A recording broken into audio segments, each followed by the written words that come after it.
¿Cómo les va? ¿Cómo andan? Otra edición más de este Aciertos y Errores, y es el primer Aciertos y Errores de primavera. Ha llegado la primavera después de un invierno bastante cruel, bastante crudo, bastante raro, y un invierno que, si uno lo magnifica como algo malo, pareciera que va a seguir. Esperemos que no, que la primavera le gane, ¿no?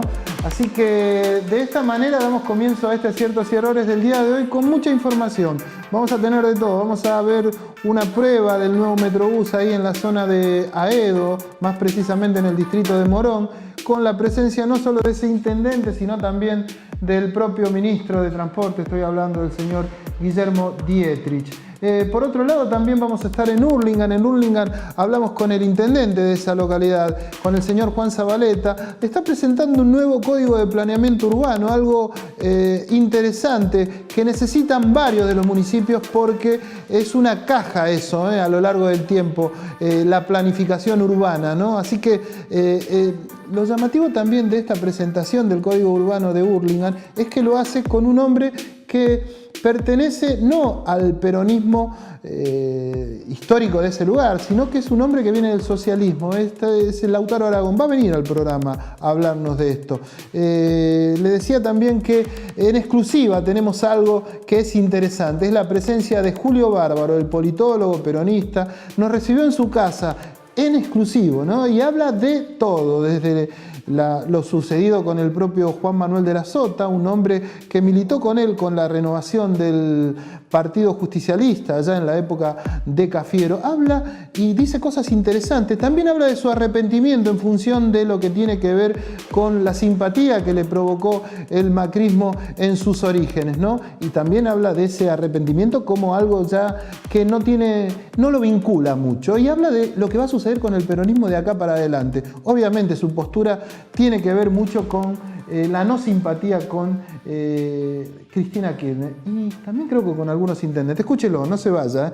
Y nos va a acompañar también el doctor Juan Carlos Peugeot, es un pediatra del Hospital Castec, de Eva Perón. Tiene un área de TEA que se encarga del autismo en los chicos, pero en particular la presencia de él tiene que ver con este brote de estreptococo que ha causado varias muertes ya. De eso no se vaya de ahí, porque hay de todo en este Aciertos y Errores del día de hoy. Pero por lo pronto, la perlita, lo exclusivo, estuvimos en la casa de Julio Bárbaro. Nos abrió la puerta, nos dejó entrar y aprovechamos para preguntarle de todo. Muy amable, esto tiene que ver con Ana María Torres Castro, quien nos produjo la nota, así que la idea es hacer en este Aciertos y Errores algo, espero que les guste. Vamos a ver a Julio Bárbaro. Julio, venimos de una semana que tuvo la noticia relevante del fallecimiento del ex gobernador de la provincia de Córdoba, ¿no? ¿Qué significa para usted la pérdida de un hombre del peronismo de estas características? Para mí es la revisión del fracaso de mi generación, porque recuerdo lo que hicimos para la renovación peronista, que era el espejo de la coordinadora radical. O sea que vos en el 84 tenías 15 cuadros entre radicales y peronistas dispuestos a conducir la Argentina. Se fueron todos al diablo. El único que sobrevivió fue de la Sota. Quizás yo que hablo, pero después no tenés. Y esa desaparición, ese fracaso de esa generación. ¿Por qué lo llama fracaso? Porque fue un fracaso. Escuchame, el radicalismo de Alfonsín consideraba de la Rúa algo superado y volvió de la Rúa. El peronismo de Grosso, de la Sota, Manzano, Chacho consideraba a Menem algo deleznable y volvimos Menem. Digamos, no solo fue un fracaso, fue un gran fracaso. Tomamos una sociedad con un 5% de pobres. Yo era diputado en el 83 cuando la renovación, y teníamos 800.000 cajas PAN, firmamos, votamos en el Congreso.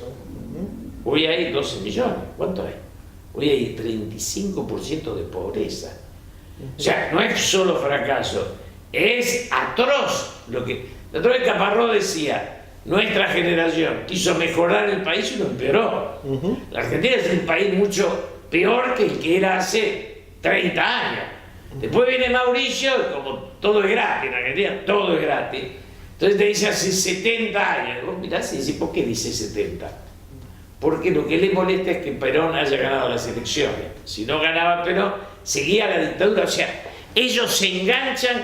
Sí, el comienzo del peronismo, digamos, toma como base fundamental. O sea, cuando el pueblo no comía, ni había sindicato, ni había libertad, ni había voto, eso es el daño para ellos, que son la continuación. Ahí asumen ser la continuación de la dictadura, hermano, no hay otra, ¿eh? De todas me maneras, enoja un poquito usted habla de fracaso, pero también abonaría un poco la idea esta del macrismo o de Cambiemos en función de que no ha surgido, digamos, o sea, ¿fue un fracaso el peronismo o no lo fue, digamos, en los términos que usted habla? Fue un fracaso la política. La política. El golpe de Estado destruye con Martínez Gross. Nosotros tenemos una deuda en el 75 de 6.000 millones de dólares. Martínez Gross deja 40.000 y destruye la sociedad. O sea, pone un banco en cada esquina. Si ganaban era de los bancos, si perdían lo pagábamos todo. Ahí ya empieza la destrucción de un neoliberalismo que no es neoliberalismo. Porque yo me pongo a analizar y digo, Trigger Bacena era liberal con Onganía, pero generó un enriquecimiento del país, un crecimiento del 7% anual. Y después, digamos, hubo en la Argentina un Raúl Previch o un Federico Pinedo Abuelo, que fueron liberales lucios. Yo digo siempre, para que quede claro, el problema no es ser liberal o estatista, el problema es ser talentoso o bruto. Vos podés ser estatista o liberal lúcido, y podés ser como ahora son liberales brutos. Creció la deuda, creció la inflación y creció la pobreza. ¿Me podés explicar qué hicieron? El Metrobús. Y ahora sí, los números, queda claro que los números no favorecen mucho. Ni los números ni la realidad. Ni la realidad, tal cual, digamos. Nada los favorece, no tienen que mostrar. A ver, yo no quiero ser... usted fue uno de los hombres que más, quizás desde el peronismo, desde la trinchera del peronismo, apoyó más a Macri en su comunicación, digamos. Entonces, ¿cómo se siente hoy, digamos, o sea, con este discurso que obviamente no tiene nada de acompañamiento del gobierno, ¿no? Sin duda. Yo acompañé a Menem 2 años. Cuando vi que destruía el país me corrí. Yo creo que la política es eso. Yo acompañé a Néstor los primeros 4 años. Cuando subió Cristina me corrí. La política es apoyar lo bueno y enfrentar lo malo. Yo te diría que, no se puede explicar, pero que con Scioli hubiera sido peor. O sea, la Argentina tenía 2 salidas suicidas, no es que tenía. El bien era Scioli con Aníbal y básicamente con Zanini, con, digamos, justicia legítima, con la procuradora eran un cachivache importante. ¿Pero eso por qué? ¿Porque son personas que no comulgan con usted, al menos en su mirada? ¿O realmente cree que eran personas que iban a llevar una política peor que la que está llevando adelante Porque Cambiemos? la llevaban, no es porque lo creo yo, la llevaban. Digamos, eran personajes. Cristina, digamos, lo que construyó Néstor, que fue bastante, Cristina lo destruyó. Digo, el kirchnerismo, además si tomás los números económicos, hubo crecimiento con Néstor, empate con Cristina y abajo con el segundo Cristina. Digamos que de hecho, lo que estábamos viendo, y Scioli era un personaje al cual vos y yo vemos hoy, que era candidato a presidente y después lo pusieron de 5º diputado. O sea, te hacían votar a alguien que ni siquiera era el jefe que iban a poner. O sea, esto ya... Sí, algunos manifiestan que el no pronunciamiento de Cristina en su momento real a que apoyen a Scioli fue fundamental en el triunfo de Cambiemos también, ¿no? Yo digo, para la grandeza de la Sota se va de Córdoba dejando un Schiaretti ganador. O sea, su persona apoya la institución que él construye. Menem lo enfrenta a Duhalde y busca que pierda. Para pequeño, Menem es el récord mundial. Digo, si vos buscas un enano, saca una foto de Menem y ahí está. Digo, enano moralmente, ¿no? Sí. Y Cristina lo odiaba a Scioli. Pone un candidato al cual ni siquiera respeta. O sea, esa continuidad era patética. Yo prefería elegir a la oposición, que era Macri, y ahora decir, bueno, creí, en serio te digo, yo creí que no iban a ser tan malos, porque la verdad, ni para liberar eso.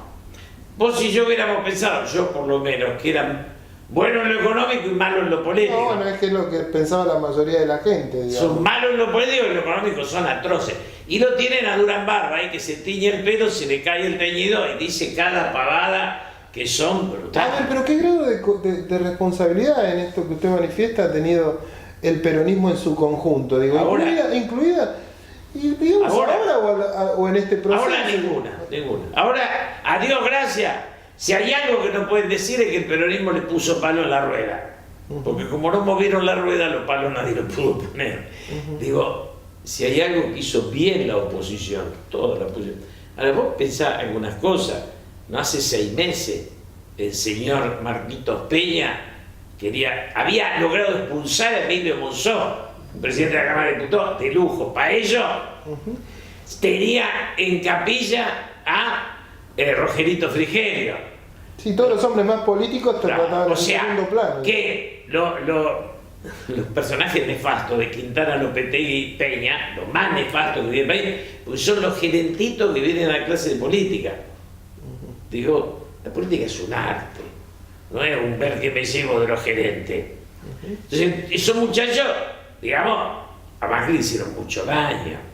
Lo triste es que la política argentina, Néstor se venía con los amigos del Calafate, y estos se vienen con los compañeros del colegio. No hay grandeza.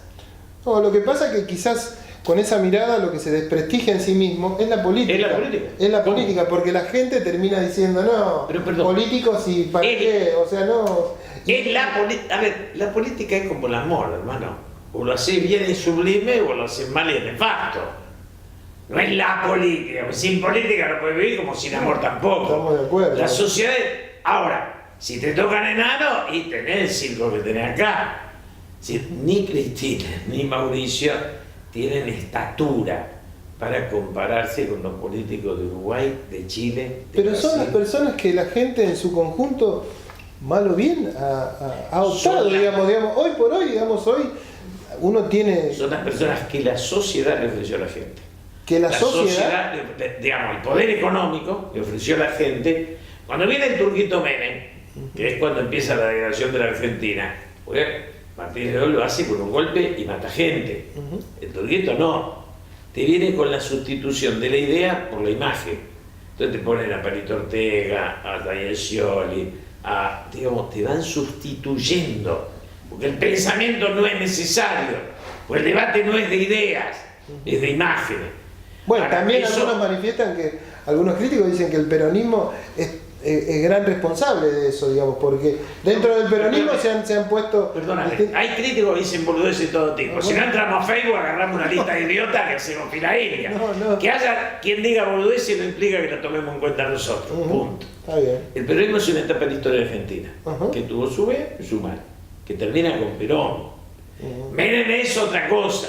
Menem es, digamos, lo que pasa es que el peronismo es una identidad tan fuerte que la derecha, la izquierda primero, se hace peronista en los 70 para ser importante. Vos fíjate que Ler desaparece y los Montos quedan. ¿Por qué? Porque los Montos se disfrazaron de peronistas, no fueron peronistas. Se hacen peronistas cuando matan a Aramburu y dejan de serlo cuando matan a Ruch. Tienen 2 muertes que los... Y después viene la etapa de la dictadura y después viene Alfonsín, que fue sin duda el mejor gobernante de la época de la democracia. El único que intentó que la política se imponga sobre los poderes económicos. No lo logró, pero lo intentó. Es fuerte lo que dice, ¿no? Que un peronista como usted de renombre reconozca en la figura de Raúl Alfonsín el mejor gobierno de la democracia, digamos. Sí, claro. Después viene el turco, que regala todo. Después del turco nosotros encontramos que las empresas argentinas son extranjeras. Eso es la negación de la esencia del peronismo. El peronismo es una concepción nacional. Los uruguayos no vendieron el teléfono. El turco fue a hablar con el de España, hicieron 2 pesos cada uno y se los llevaron. La destrucción que hizo Cavallo, Dromi y el turco es nefasta. Y de ahí viene la pobreza. Vos hasta ahí tenías una pobreza... ¿Y la corrupción también? La corrupción tuvo antes, pero No, ahí, bueno, digamos, ahí quizás se institucionaliza. Si se querés. peronizó, digamos, en ese No, momento. se institucionalizó, porque quienes lo hicieron fueron los caballos, que no eran peronistas. Nos contratamos liberales para coimear. No teníamos. Es como cuando dicen que los bancos ahora son peronistas. No, bancos no tenemos otras cosas. Sindicatos y bancos. Los bancos son de ellos. Pero digo, esa decadencia de la sociedad es muy dura. ¿Y cómo se sale de esto?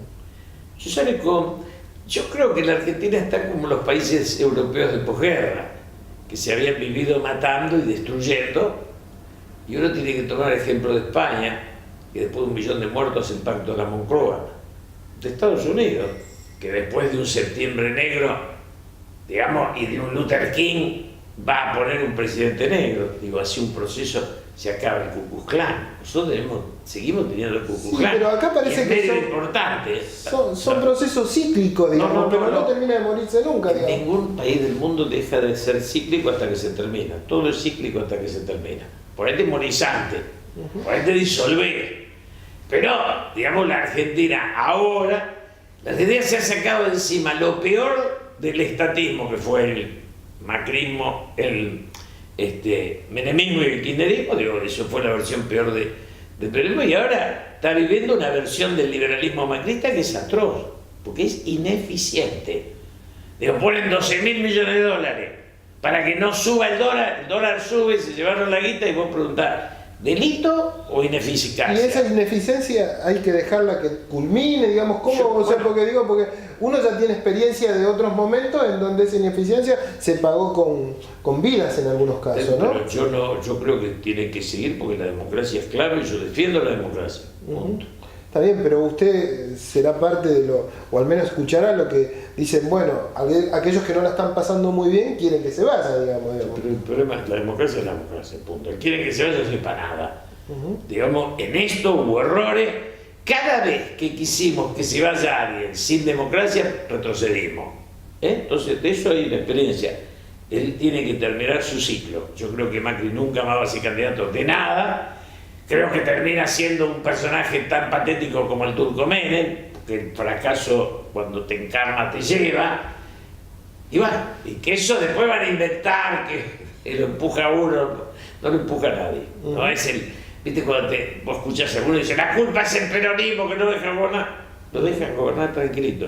Lo que pasa es que cuando vos los escuchás, vos, yo, el otro, está en la mediocridad que expresan y te agarra la cabeza. ¿No? Nosotros venimos del conurbano, Julio, un lugar que es, según los políticos y que tienen alguna aspiración grande, dicen que hay que ganar el conurbano porque es la madre de todas las batallas, dicen, ¿no? Hoy un conurbano, qué sé yo, está raro, para llamarlo de alguna manera, con toda esta situación que usted graficaba. ¿Qué cree que cómo va a evolucionar o no, digamos, el conurbano? ¿Cómo va a resentir toda esta situación? Yo no lo sé, solo sé que la Argentina tiene que ser capaz. Vos fíjate que no tenemos partido, no tenemos ni el peronismo ni el radicalismo tienen estructura organizada. Yo te digo, soy peronista, pero no tengo dónde ir. Peronismo Capital se lo llevó un señor que dicen que se llama Víctor Santaolalla. Dicen que se llama, pero no lo conozco, que hace política clandestina, que si vos lo llamás no te atienden. O sea, el político abajo, ¿no? No tiene representación el peronismo, al menos, bueno. Sí, es un negocio de minoría, hay 4 vivos que se llevan un pedazo, digo, pero no es un partido, es un kiosco. Bueno, hace poco intervinieron y quedó sin efecto. Está bien, pero habla Gioja, y vos decís, mira, un pensador, Gioja, no queda ahí, digo, no queda nada, no queda el peronismo, no queda el radicalismo, queda el PRO. Digamos, la debilidad de la política argentina es la pobreza del debate de ideas. La política es el espacio desde el cual una dirigencia imagina un país futuro y lo articula para llevarlo adelante. Eso desde ese lugar no hay nadie. La política hoy es la prebenda, es la agachada, es el negocito. Pero usted, si tuviera que elegir un político hoy, ¿a quién elegiría, digamos? O sea, en todo este escenario que tiene. Yo creo que estamos en la etapa de un primus inter pares. Creo que hay que juntar gente del PRO, del peronismo, del radicalismo, y sentarlos, hacer un proyecto, y luego tenemos varios candidatos. El peronismo lo tiene Massa, lo tiene Urtubey, lo tiene Pichetto, El radicalismo lo tiene a Mario Negri. Digo, los candidatos, si nos ponemos de acuerdo en un proyecto, como hizo España con el Pacto de la Moncloa, puede ser un candidato y ese es un país. Si buscas un candidato sin idea, te va a pasar de nuevo lo que te pasó con Macri, con Macri o con Menem o con Kirchner. Usted nombraba un montón de personas con posibilidad de ser candidato, pero no lo escuché que haya nombrado a Cristina Kirchner. ¿Le augura el mismo final que recién decía de Macri, que no va a ser candidato a nada? Yo digo hace rato que ni Macri ni Cristina van a ser candidatos. Ninguno de los dos. Porque además los dos arrastran dos fracasos indiscutibles. Y los pueblos no vuelven a su fracaso. Vuelven si el peronismo es vigente, porque hasta la muerte de Perón, después de la muerte de Perón no quedó nada. Perón dejó una estructura muy sólida. Yo ayer di la conferencia del Senado el jueves y recordé que cuando le pregunté a un obrero por qué era peronista, me dijo: después de Perón y Evita nunca más tuve que bajar la vista frente al patrón y al policía. Me devolvió la dignidad. Me parece que la política argentina ha terminado como un instrumento de los grandes grupos económicos.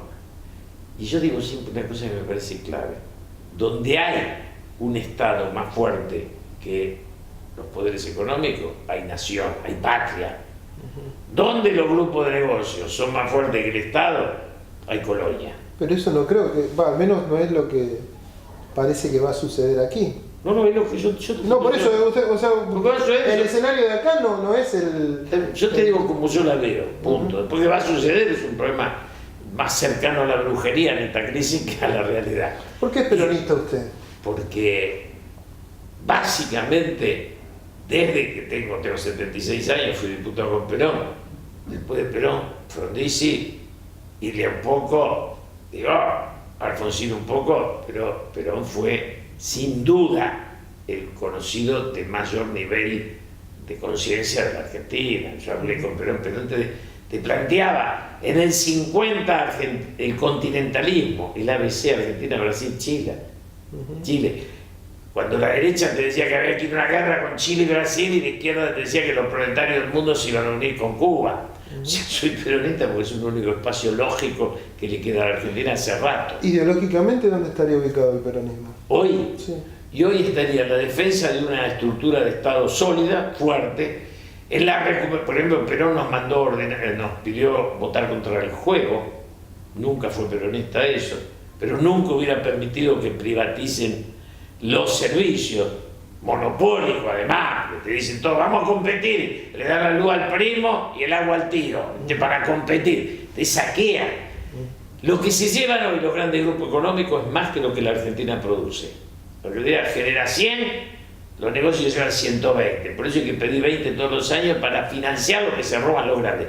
Y una cosa importante: todos los economistas son todos rentados, no todos, hay muy buenos. Yo he oído a Piñanelli, de La Valle, de Reme, de Salvini, pero los economistas te hablan del ajuste, nunca del ajuste de los ricos, nunca de la que gana la luz, el gas, el teléfono, de esa no se habla.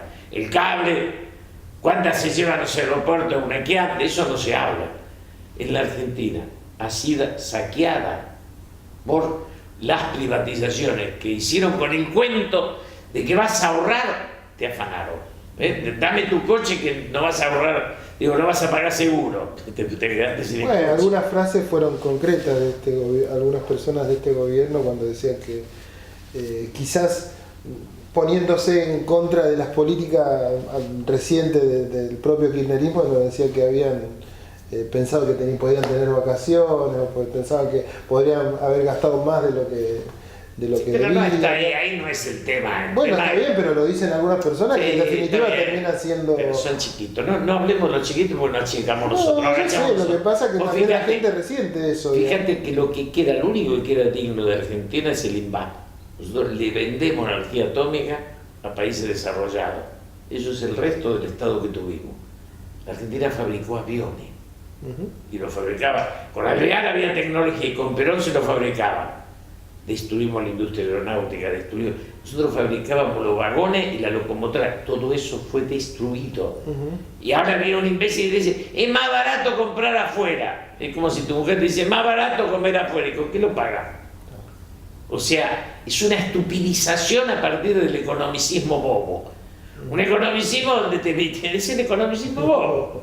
Entonces te lo largan a Milei, que levanta el dedo y dice hay que destruir la moneda. Lo único que falta, Milei trabaja para Unequear, eso es un detalle importante.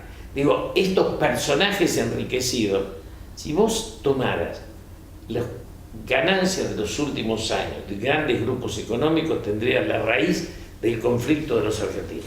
La última, ¿qué opina de algunas personas, digamos, del peronismo, del conurbano? Digo, qué sé yo, Gabriel Catopoy, Juan Zabaleta, el propio Gustavo Menéndez, que es el presidente. No los conozco, y yo opino de los que opinan, digo. Yo escribo y leo a los que escriben. Después, yo respeto a los intendentes, pero no son los que deben pensar el futuro de la sociedad. ¿Quiénes son los que deben? Los pensadores. En la humanidad es así, no son los intendentes. Intendentes son como algunos gobernadores, toman la cosa como administradores. Digo, no, pues, si no caemos los gerentes. Los gerentes, no. Como decía el amigo mío. No, lo que pasa es que son personas que la gente termina eligiendo también. Pero no son, eso es perfecto, pero no son la conducción. No son la conducción. Bueno, lo que pasa es que en un ámbito en donde el peronismo está céfalo hoy. Pero vos le escuchaste alguna idea de ellos. No, yo se la pregunto a usted. Si no le escuchaste vos, no la sé yo, no hay. Digamos, conduce, punta.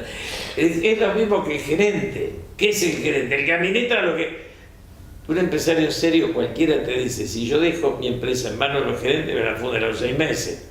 Porque el gerente tiene a alguien arriba, que sí que la piensa. Él, ¿qué hace? Ejecuta la orden del que piensa. La Argentina está agujereada a nivel del pensamiento del futuro. Después la ejecución, ahí hasta el gobernador. Lo grande de la Sota es que podía bajarse de la gobernación y seguir siendo de la Sota. Los intendentes y los gobernadores que tengo, si les sacás el intendencia y la gobernación, no queda nada. Porque no son nada ellos. Entonces, yo me divierto intentando ser algo sin un cargo. Cuando me ofrecen un cargo me hago el distraído, porque intento pensar la vida sin el cargo. No necesito ni una secretaria, ni un chofer, ni un teléfono. ¿Qué le dicen los peronistas? Que el pensamiento que nos dejó Perón en su retorno es clave, que es una idea. Marechal decía, la patria es un dolor que aún no tuvo bautismo. El patriotismo en la Argentina es clave, y un patriotismo que tenemos que compartir con los radicales y con algunos del PRO. Una concepción patriótica que devuelva unidad del Estado, que saque el egoísmo y la ambición como nervio de la vida, que es lo que está impuesto, que tomemos del juez Bonadío una cosa importante, citó a los grandes empresarios y demostró que no asustaban a nadie, al contrario, que si el Estado es fuerte, los empresarios... No, pero el dólar subió, digamos. Pero ¿por qué el dólar? Bueno, no hay gobierno. No hay gobierno. No hagas así, no hay gobierno. Con más que con quienes no hubiera subido, no porque fuera bueno, sino porque él tenía un poder que era parecido al del Estado, no era del Estado, era de Kirchner, eso es otra cosa. Pero yo admiro mucho a Evo Morales, porque se la agarran con Venezuela y Maduro. Evo ha hecho un país, ¿cómo? Imponiendo el Estado sobre las empresas. Si el Estado, no es esta tontería que dice más que hay que seducirlo, mirá que decía que iba a valer las inversiones. Se llevaron la que había y la que no prestaba. Era un cuento chino. O sea, hay una cosa que es clave. Si el Estado tiene un proyecto y conduce a la sociedad, recuperamos el rumbo. Si eso no se da, seguiremos hundiendo. Busca una coalición, me hizo... Siempre lo busca una coalición, parece Lilita acá arriba en algunos casos. No tengo nada que ver con Lilita. Una coalición contra nadie de ella. No, la mía es una coalición. Es herencia del abrazo Perón Valdés. ¿Es factible eso? ¿Cree que sea factible? Es que no solo no es factible, es imprescindible. No hay otra. Digo, yo le dije a Mauricio Macri, la última que lo vi, lo repito siempre. Llamás a la unidad nacional. Por grandeza o porque no te queda otra. Pero llamás. Hoy no queda otra. El país se hunde con un Durán Barrio de Marquito Peña que dice, el mal es el peronismo. Mirá, puede haber pedazos del peronismo que sean el mal. Esto no implica que vos seas el bien, flaco, Eso sacamos de la cabeza. Hay pedazos que son el mal. Vos sos parte de ese mal, porque no tenés nada en la cabeza. Julio, le agradezco mucho. Gracias a vos. Gracias,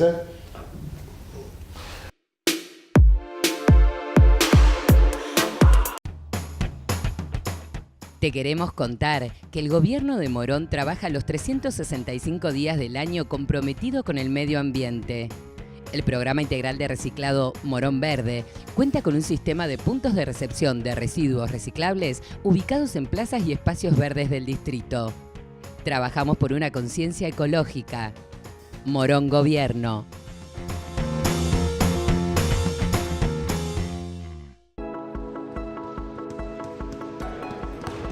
Es esencial en el deporte, es una forma de terapia para nosotros.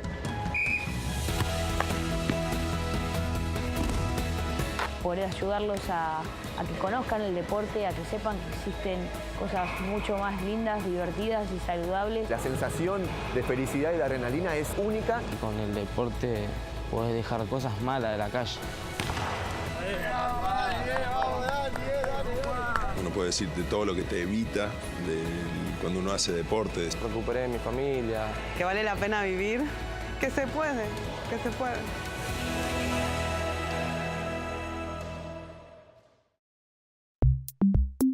Estacioná en San Martín con la nueva aplicación. Es más fácil, ahorrás tiempo y además obtenés descuentos. Bajá la app desde tu celular y empezá a utilizarla en pocos pasos. Vas a poder activar y desactivar más rápido tu estadía, cargar créditos sin tener que ir a un comercio adherido, consultar tu saldo y recibir bonificaciones con cada carga.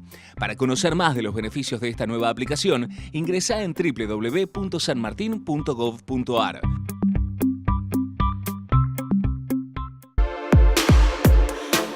Extensa e interesante, no porque la haya hecho uno, pero la verdad que reconforta hablar con una persona que al menos se presta, no hay ningún tipo de tapujo en cuanto a lo que uno le puede preguntar y la verdad que responde todo. Es muy poco común por estos días, porque las entrevistas que nosotros, inclusive en las rondas de prensa que habitualmente nos convocan, están restringidas. Aunque usted no lo crea, están restringidas. ¿Por qué? Porque se le puede preguntar poco y nada, porque hay hombres relacionados con la gestión que en definitiva después hacen una especie de periodismo, no sé si militante, pero sí un periodismo que impide que, al menos a nosotros, preguntar, ¿no? Está sucediendo esto, ya sucedía también con el gobierno de Cristina Kirchner, en donde también costaba demasiado acercarse a los protagonistas para que uno le pueda preguntar. Inclusive, yo siempre resalto algo, que nosotros los que hacemos este periodismo, que se caracteriza por ser un periodismo regional, nos cuesta mucho más el aporte de personas importantes o que tienen que ver con las definiciones y decisiones de una nación, ¿no?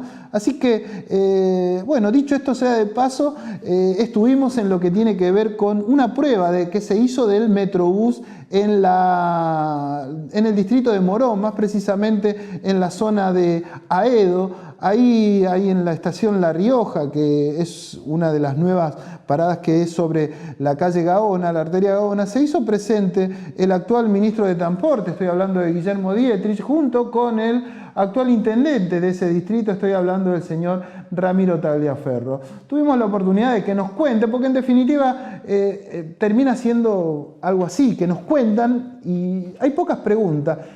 Y se aclara poco. Dietrich venía de hablar del aeropuerto, del polémico aeropuerto de Palomar, ese que se conoce mucho por la empresa de aviación que está operando. Va a venir otra, Flybondi es la que está operando actualmente. Aparentemente ya está todo muy avanzado para que venga una línea chilena, Sky se llama, ¿no? Que hace vuelos habitualmente entre Chile y algunas provincias de la República Argentina. Ahora va a operar desde ahí. Hay una línea noruega que finalmente no accedió a operar desde Palomar y lo hace desde el aeropuerto Jorge Newbery. Pero estuvimos ahí aprovechando la presencia del ministro y del intendente y nos contaban lo siguiente.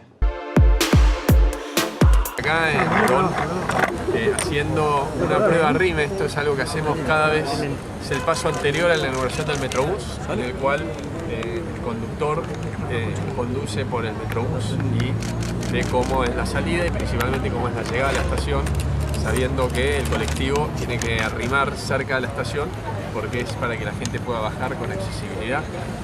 Recién con Manu pensábamos, creemos que es la prueba número 12 de Arrime, desde aquella primera que hicimos en el 2011 para la Juan B. Justo, después la 9 de julio y todo lo que fuimos haciendo. Hoy tenemos, aparte de este Metrobús en construcción, un Metrobús en Calchaquí, un Metrobús en Florencia Varela,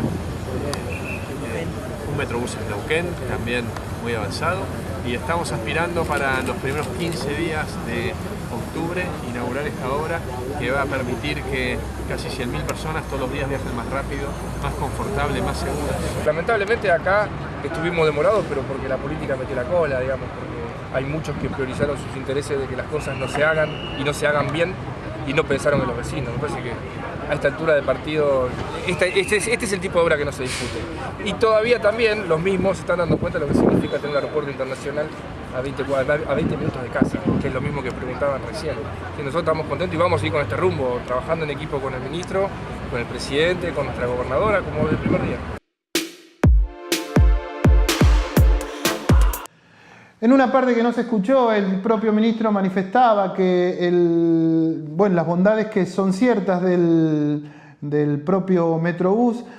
También se le preguntó acerca de unas polémicas declaraciones, polémicas porque no descartó la posibilidad de aumento de tarifas de aquí hasta fin de año. Digo polémicas por la situación que es conocida por todas, no es de las mejores la situación de muchos sectores de la sociedad que están sufriendo aumentos de todo tipo, no solo de tarifas, y no descartar que haya aumentos en el transporte de esta característica, la verdad que nada, no está bueno, ¿no? Podría descartar y decir, bueno, no, al menos no vamos a tocar más la tarifa de acá hasta fin de año. Uno desconoce cómo es la dinámica de la economía y demás cosas. Lo que sí conoce es la situación compleja que pasan algunos sectores de la sociedad que no han sido muy beneficiados, esto hay que decirlo, no han sido muy beneficiados por este gobierno, más allá de la obra de infraestructura que creo que es algo de las cuestiones más salientes de este gobierno. Y una de las cuestiones también tiene que ver con esta nueva estrategia que tiene el gobierno tanto nacional y provincial de salir nuevamente a la cancha a tomar las riendas y el protagonismo tras situaciones de estas características. De hecho, mientras nosotros grabamos este programa, el propio presidente de la Nación, junto con la gobernadora de la ciudad de Buenos Aires y el jefe de gobierno Larreta, inauguraron un puente en la zona sur de lo que es la ciudad de Buenos Aires. Tomar la iniciativa nuevamente, cosa que estuvo bastante oculta durante estas últimas semanas, en donde el que tomó la iniciativa, los que tomaron la iniciativa fue el mercado y la suba del dólar, que tiene a mal traer, que ha provocado cierto descanso en este último fin de semana, ¿no es cierto? Así que se mantuvo en 38 pesos cuando había superado ya la barrera de los 40. Estuvimos también, como lo dijimos al comienzo del programa, en la localidad de Hurlingham. Ahí hablamos en exclusiva con el actual intendente, el señor Juan Zabaleta. Presentaba un código de planeamiento urbano y decía al principio que los códigos de planeamiento urbano en el conurbano están vetustos, la mayoría vienen con una planificación que viene ya de la propia dictadura, ¿no es cierto? Están antiguos, para llamarlo de alguna forma. ¿Y qué pasa? Esto provoca anomalías de todo tipo.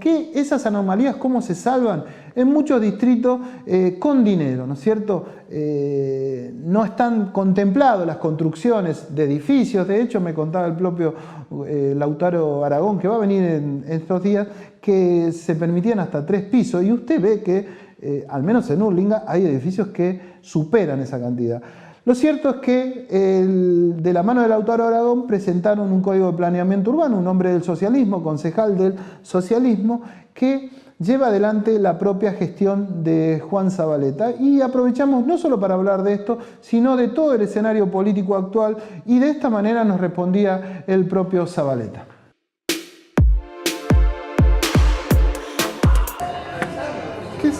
¿Qué mirada tiene de la situación actual? Más que una mirada, estoy preocupado.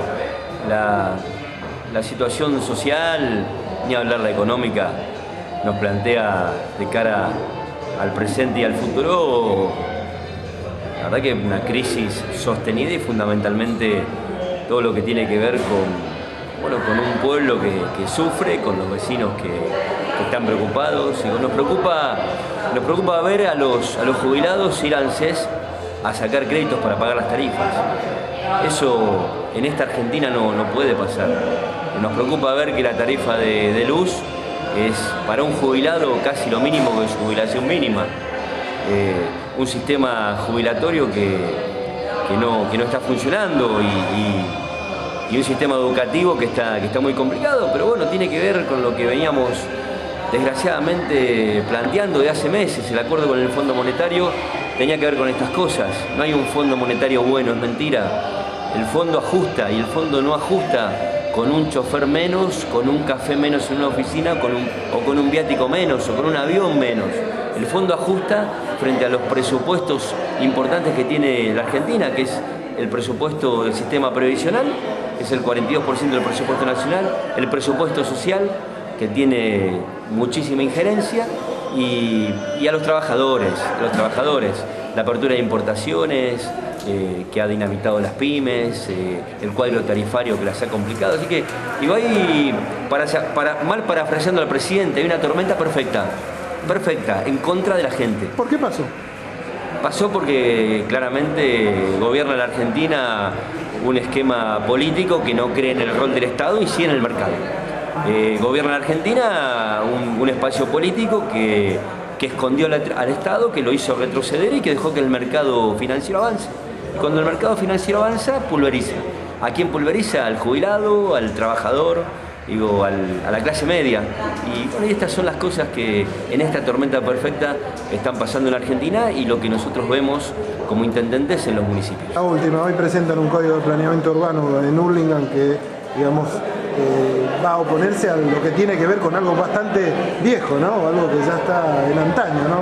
Yo creo que más que oponerse, estamos construyendo futuro en Hurlingham. Cuando nosotros hablamos de futuro tiene que ver con esto.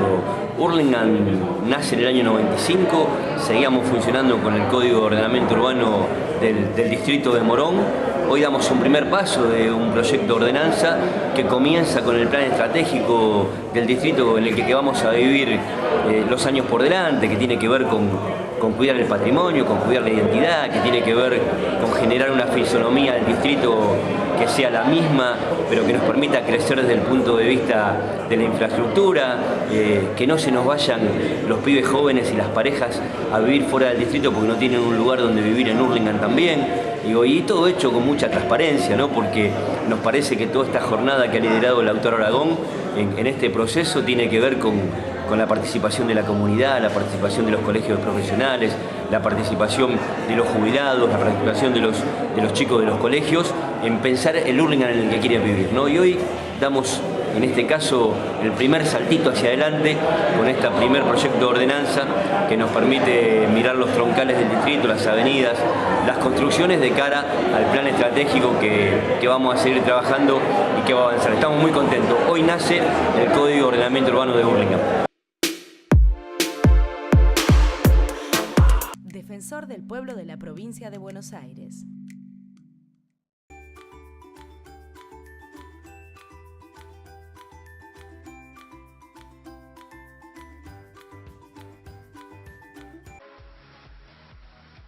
Si usted tiene un problema jurídico, no lo dude. Consulte a un abogado matriculado. Se lo aconseja el Colegio de Abogados de San Martín. Llame al 4754-2139.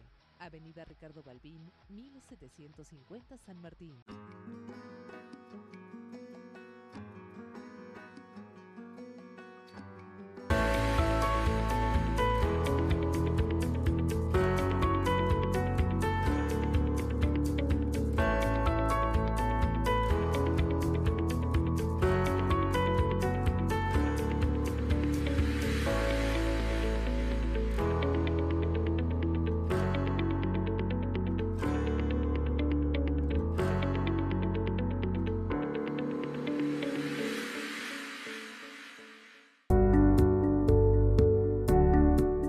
Se encienda el cielo de San Martín con esta enorme alegría de los trabajadores gastronómicos. Yo no voy a avergonzarme de estas lágrimas, ni callar mi corazón, ni rendirme en el perdón, porque es sincero lo que soy. No bajaré mi bandera. Gastronómico San Martín, de la mano de Álvaro Escalante, su comisión directiva y el acompañamiento de Luis Barrionuevo, su secretario general, siempre presente junto al afiliado y su familia. Y en todo este escenario, digamos, que estamos mostrando, hay algo de lo cual no queremos olvidarnos y tiene que ver con la salud. Ya la semana pasada habíamos hablado acerca de lo que está sucediendo con el Hospital Posada, los recortes que hay ahí, pero no solo eso, porque en medio de ese panorama de recortes, de despidos y bueno, de avanzada que tiene este gobierno en función de la salud, surgió algo y tiene que ver con las enfermedades. Se registran hasta la fecha, al menos hasta que grabamos este programa, 10 muertes por estreptococo, así creo que se dice, pero ahora nos va a explicar bien, y entre los cuales son muchos los chicos, los menores, ¿no? También hay algún mayor, por eso hago esta diferencia. Me acompaña en este bloque el doctor Juan Carlos Peuchot, que es un pediatra, doctor pediatra encargado, ¿sí?, del área pediátrica del hospital. Estoy de director del TEA, que es un orgullo para mí. Atendemos todos los trastornos del espectro autista. Y es una gestión que es totalmente exitosa porque, mira, el Consejo Deliberante de San Martín lo declaró de interés municipal y provincial, y el Consejo Deliberante de 3 de febrero de interés provincial y municipal, y el Consejo Deliberante de José Cepaz también. Nos vienen pacientes, lo digo para la gente que sepa, es decir, la mayoría la sabe porque hay montones de asociaciones de padres TEA, porque es una patología cada vez más frecuente, 1 de cada 98 nacimientos. Si bien esta no es el tema de hoy, lo podemos desarrollar en otro momento, Enrique, tal cual, tenemos una buena relación. Pueden venir al Hospital Eva Perón, al 4º piso, si te preguntan por el espacio TEA y la van a atender muy bien quien esté, es decir, directamente, y yo estoy siempre, por supuesto, para ver a los chicos. Pero nos vienen chicos de todas las provincias. De todos lados. La Rioja, San Juan, es decir, Montevideo, Uruguay, es decir, tenemos pacientes de toda la provincia de Buenos Aires, toda. O sea, eso habla muy bien del hospital y de esto que usted, digamos, es titular, pero también hay como una deuda pendiente porque de distintos lugares del país desembocan acá, cuando en realidad lo lógico, lo normal sería que estos chicos se atiendan en sus lugares de origen, ¿no? Es muy razonable lo que dices, por eso digo que ameritaría hasta un programa en particular cuando hoy nos convoca el estreptococo, que es una patología así netamente pediátrica que lo estamos sobrellevando en esta era. La invitación tenía que ver un poco con eso, ¿no? Porque en definitiva usted es un pediatra de renombre al cual yo admiro personalmente, digamos, por distintas cuestiones que han pasado en la vida, y nada, quería que usted me ponga en autos qué es lo que está pasando, porque hay mucha incertidumbre en la gente. Es un gusto para mí. Bueno, el estreptococo beta hemolítico, vamos a empezar a definir un poquito, pero fácil para que la gente entienda. No es una bacteria nueva, es una bacteria descripta a fines de 1800, confirmada totalmente en 1900. No estoy diciendo ni 1901 ni 1910, en esa época. Es decir, así que es una bacteria bastante vieja en cuanto al conocimiento que tenemos los pediatras. A partir de ahí la medicina comienza a buscar una solución a esta bacteria. No había antibióticos. Y justamente Fleming, un escocés, que mucha gente lo confunde con inglés o americano, recibe el premio Nobel por haber descubierto la penicilina, que es quien mata al estreptococo beta hemolítico, y por eso le dan el premio Nobel. De forma tal que es una bacteria conocida, muy conocida de muchos años, que responde a antibióticos comunes, al primero descripto, que es la penicilina. Esto es lo que quiere llevar a la gente, lo que quiero llevar a la gente a través del programa, es que no se asuste, es decir, que esté ocupada y no preocupada, sí que esté ocupada ante los síntomas de los niños. Lo que pasa es que ante la muerte, digamos, que se refleja en estas 10 víctimas, digamos, la gente no puede no tener temor. No. Eso yo lo digo, que tenga temor y que se ocupe y que consulte inmediatamente. Yo creo que va a haber un antes y un después de este brote, que no es una epidemia, pero sí es un brote, altamente preocupante, porque no puede dejar de ser preocupante algo que se lleva a 10 vidas, es decir, es imposible que no sea preocupante, y mucho menos esas vidas que pertenecen a menores, menores cuyas madres acudieron al médico y que no se les detectó a tiempo como para poderlo tratar. Porque a su vez lo que tenemos que saber es que con penicilina o ya derivados de la penicilina, porque en tantos años de la medicina del 45 a esta época, existe la amoxicilina clavulánica, que son perfectos derivados de la penicilina que también matan esta bacteria cuando se la encuentra en la faringe. Luego, esta bacteria, si no se la detecta a tiempo, sale de la faringe y se comporta como invasiva, pasa a la circulación general, invade los pulmones, provocando neumonías y derrames pleurales, invade las meninges, provocando meningitis y líquido cefalorraquídeo, donde rescatás la bacteria, invade las articulaciones, es decir, donde vos podés punzar una articulación y encontrar la bacteria, invade los riñones de forma tal que provoca un fallo multiorgánico donde el chico, que debería haber pasado por una angina tratada correctamente, pasa a un estreptococo invasivo para terapia. Y ante la no atención, digamos, porque en definitiva gran parte de la situación la genera esto, digamos, desapercibir, digamos, algo que por ahí no es tan grave, en definitiva, ¿qué proceso o qué tiempo lleva eso, ¿no? Porque usted hacía la diferencia recién entre brote y epidemia, digamos, sí, ¿no? Lo que a uno lo lleva a pensar, digamos, ¿cómo hago, digamos, cómo detecto? Porque también es lógico que uno salga corriendo ante cualquier cosa, que por ahí ni siquiera es de lo que estamos hablando, ¿no? A mí me parece bien, Enrique, que la gente salga a consultar ante cualquier duda, porque es decir, la duda es la base de la ciencia y es preferible que duden y que se le diga que no, que se le descarte, que no hay ningún tipo de inconveniente, a que se queden dormidos en la casa. Y para eso contamos, gracias a Dios, con que las madres tienen un sexto sentido y algo, porque han pasado los reportes desde los boletines de sanidad de qué ha pasado con estos chicos, y estos chicos mínimamente han tenido 3 consultas por guardia donde no se les ha dado importancia, se le ha minimizado en el sentido de decir, no, es un cuadro, en este sentido no importancia, no me falta de respeto, sino decir, no, es un cuadro seguramente viral, démosle antitérmicos y esperemos. Y en esa espera, lamentablemente, era un estreptococo invasivo. Hay también, digamos, responsabilidad por parte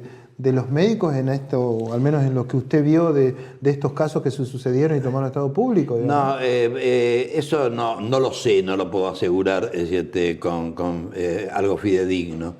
Pero lo que sí yo a veces reflexiono, Enrique, es que justo nos toca este brote lamentable en este momento de dolor de país que tenemos, cuando nuestro querido Ministerio de Salud dejó de ser ministerio y pasa a ser una secretaría, de forma tal que nos da una categoría similar a la de Haití. Y esto realmente es doloroso. Claro, a ver, usted es un profesional, digamos, con larga data en lo que tiene que ver con su profesión, valga la redundancia. Sí. O sea, ¿qué mirada tiene acerca de esta situación que se generó, digamos, y ahora dependen de un ministerio que es Desarrollo Social, que si bien puede tener la mejor buena voluntad, digamos... puede tener la mejor ministro, o ministra en este caso, que es Stanley, pero yo creo que no debe saber mucho de medicina, estreptococo y la mar en coche. Y no creo que además si se encuentre con la fuerza necesaria para pelear esta situación el secretario de Salud de la Nación, cuando le redujeron la secretaría, y tenés que estar ocupado en una época de un brote de esta magnitud en cambiar los sellos, cambiar los nombres de la receta, que no diga más ministerio y que diga secretaría. Es decir, es una cosa medio disparatada. Eso es lo que yo, no tiene sentido, digamos. No tiene sentido, no me encaja en ese sentido. ¿Por qué cree que el gobierno tomó esta medida, digamos, de una de dar de baja a una secretaría con tanta importancia, digamos, ¿no? Que en definitiva, a uno, por ahí, yo no sé, pero la conjetura que uno puede llegar a hacer es decir, bueno, una secretaría que se creó, no sé, otro partido político que no es el de uno, al menos esa es la visión que por ahí podría uno llegar para entenderlo, digamos, pero que no tiene sentido, digamos. No, bueno, así siempre estaremos condenados a no tener una grandeza de país. Y nosotros nos vamos a ver a una época que ni siquiera nosotros habíamos nacido, que en el 45, justamente cuando le dan el premio Nobel a Fleming por la penicilina, es decir, Perón pone a Ramón Carrillo, lo saca de secretario de Salud para colocarlo como ministro de Salud, y que fue un gran sanitarista. Bueno, después de tantos años, 70 y pico de años, agarré y decir, bueno, ahora destruyamos el ministerio y pongámoslo como secretaría, con un compartimento dentro de eso. Me parece que hay que quitarle categoría en forma clara. Entonces, en definitiva, yo lo que quería era un poco llevar un poco de tranquilidad y también un poco de conocimiento en función de esta situación que está pasando con los más chicos y también con gente grande, pero tomar recaudos, ni más ni menos, ¿no? Yo digo, para que sea, esa es la intención mía y creo que ha sido la tuya y nos conocemos hace muchos años, Enrique. Yo creo que acá los padres tienen que estar atentos ante fiebre, dolor de garganta, no niños que se quejan de dolor de garganta, si es un lactante va a cantar con fiebre básicamente, y erupción en la piel. La erupción en la piel es tipo escarlatiniforme o tipos lesiones con rascados muy importantes y con pus inclusive en las lesiones de una data vieja que se sobreinfectan por estreptococo. Esos son los que pueden pasar a circulación general, esos son los que se pueden combatir como invasivos y esos son los que con la consulta precoz podemos frenarlo ahí. Esperemos que con eso se frene este drama que estamos viviendo con el estreptococo. Doctor, muchas gracias por su presencia aquí. No, gracias a vos. Y bueno, el doctor además de todo es hincha de Independiente, así que una mención especial, digamos, estuvo en la cancha en un partido excelente. Esperemos que el próximo sea mejor y sea favorable a la gente de Avellaneda, ¿no? Hemos tirado unas cuantas paredes acá con Enrique. Muchas gracias, doctor. Bueno, así que los simpatizantes del Rojo estamos a la expectativa. Jugamos un buen partido, sin lugar a duda, y también lo hizo River y los arqueros por sobre todas las cosas. Nosotros nos vamos, no sin antes mostrarle una situación que tuvo lugar el pasado fin de semana en el hipódromo de San Isidro. Ahí la banda Divididos, originaria del oeste, vivieron también en la zona de algunos de sus integrantes en la zona de Palomar. Emblemática banda, querida banda, excelente banda.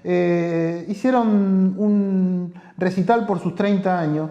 Y saben que, entre otras cosas, hablaron de la situación del aeropuerto de Palomar. Y lo hizo el propio Gustavo Santolaya, que es un hombre que tiene una trayectoria no solo en el rock, sino también en lo que tiene que ver con la industria cinematográfica, en donde fue galardonado con un Oscar inclusive, y habló de Flybondi en medio de un recital. Habló del aeropuerto de Palomar, no de Flybondi. Escuchen lo que decían, nos encontramos la semana que viene. Ha sido muy amable por estar del otro lado. Esto ha sido Aciertos y Errores. Hay todo un tema con el aeropuerto loco que pusieron en Palomar, que era una base aérea y hoy es un reguero de tóxicos sobre toda la población que vive. Yo vivía ahí, yo pasaban los aviones por arriba de mi casa y sé lo que pasa. Y ahora cuando pasan así cantidad de aviones, loco, tirando un montón de mierda, sabés que no es un lugar para un aeropuerto. Así que Gustavo apoya esa moción porque somos los dos de Palomar y sabemos lo que pasa. Gracias.